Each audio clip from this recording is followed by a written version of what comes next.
First, it is lack of privacy, and second, it creates number of myths. By starting with my first point, lack of privacy. Modern communication technologies, example, using a smartphone, and nowadays it is not privacy because we have seen in free church, the secretary of that church killed himself because of jealous. He wanted to get the wife of Masanja, but did not get it, so he killed himself. So there are some people who got that news that there are that situation there at the church and went to take videos and make pictures and put it on the internet. So it is lack of privacy. Everyone's seen it, that what is going on that church. Second, it creates number of myths. There are some news which are put on internet which are not truth. Others are liars. Example, it was said that there was some myth which was trending there at the internet, that our president will not stay more time on her time of being a president. But it was not truth, and it was not discovered that, and it was not been true. So we still see our president is still on her position. Thank you.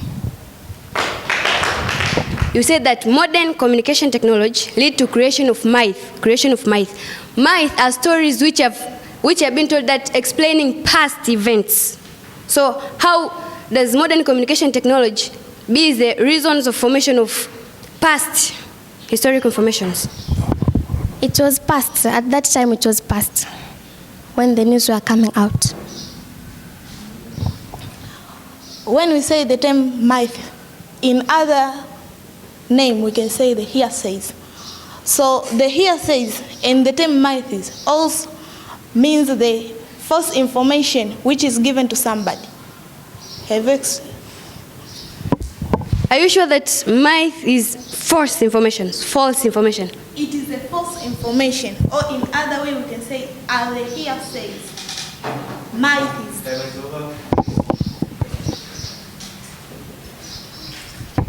Thank you, Chairperson. Thank you, Secretary, and all other members of the floor. It's my honor to stand in front of you. My name is Erastus Moses Peter, and I am from Miuji Secondary School, and I am here to agree with the stated motion because it increases the provision of education.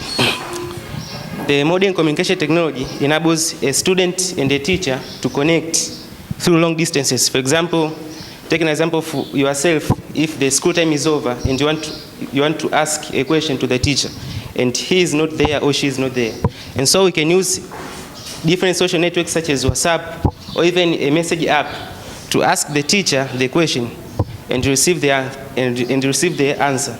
And not only the questions and answers, but we can even receive notes from the teachers or other experts, or even we can receive different examination from different regions at their home region. And so the modern communication technology enables the provision of communication. Is more helpful than harmful.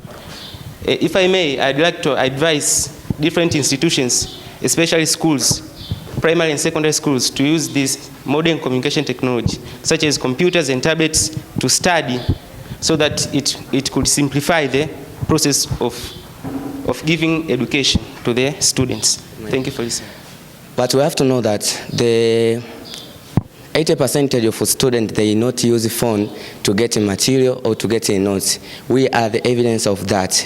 If that is true, many of students, they use phones to read on, for example, there are app called Let Study, but they are not effective use that phones to receive the notes or to write the notes or to take some material, but they spend more time in the other side on other things. That is provided by, for example, the student now, they are not keep attention on studying, just because when they take the phones and use to take the material, they can use material and receive the notes from teacher and read it for few moments or for few time, but there are a lot of time was consumed to look other side, which is very bad for their development. Got 17 points, but 2 are repeated. So that is a short summary of our debate, but lastly, the winner will be announced by our judges by concerning not only just point, but also reality and other things. Thank you very much for your cooperation on how you compete, on how you argued one another. It was fun and very entertaining. Also, it made us gain another skills. So at last, let me welcome our dear judge. Congratulations and thank you very much for the motion that have been just elaborated. All of you have just performed well. We'll see the results later, and all things will be just announced. One will be in hall or assemble.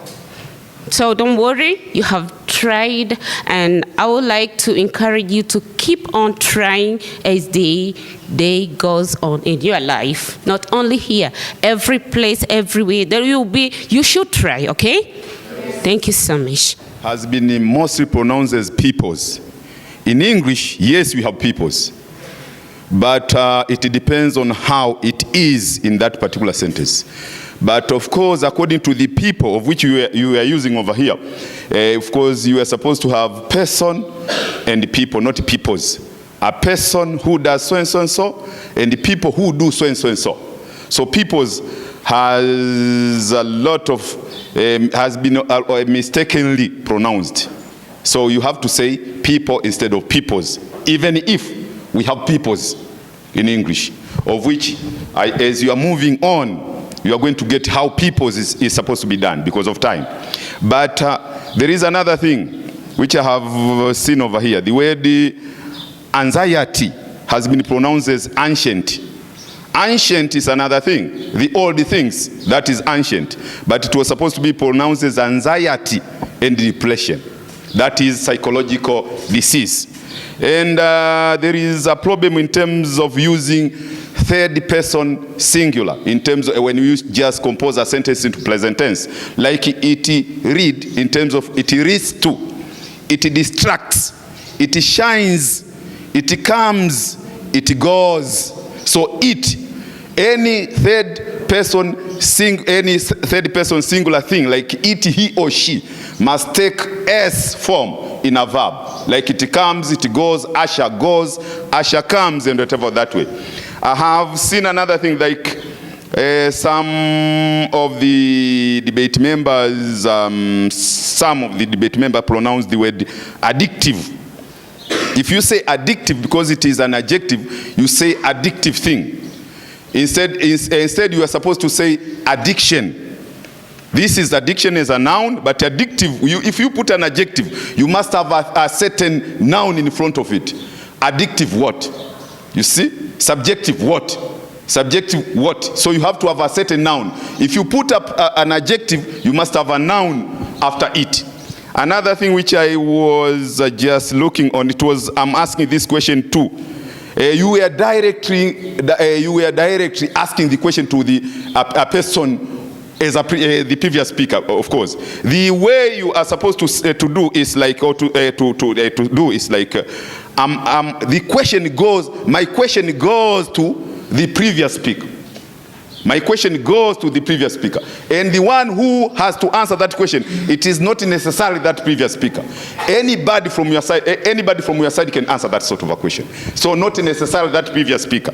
Another thing, it was in at the past instead of in the past. In the past, we had so and so and so, not at the past. So at cannot be used at the past. In the past, people were doing so and so and so. That was one among the things which I did, of course, observed. But in such, it was a good debate. You did well. Thank you very much, and Congrats to you all. Thank you so much. Asante kwa kuendelea kuitazama Sauti Yetu TV. Kama bado hujasubscribe Sauti Yetu TV, gusa kitufe chenye alama nyekundu kisha alama ya kengele ili uwe wa kwanza kupata habari na matukio mbalimbali. Hii ni Sauti Yetu TV.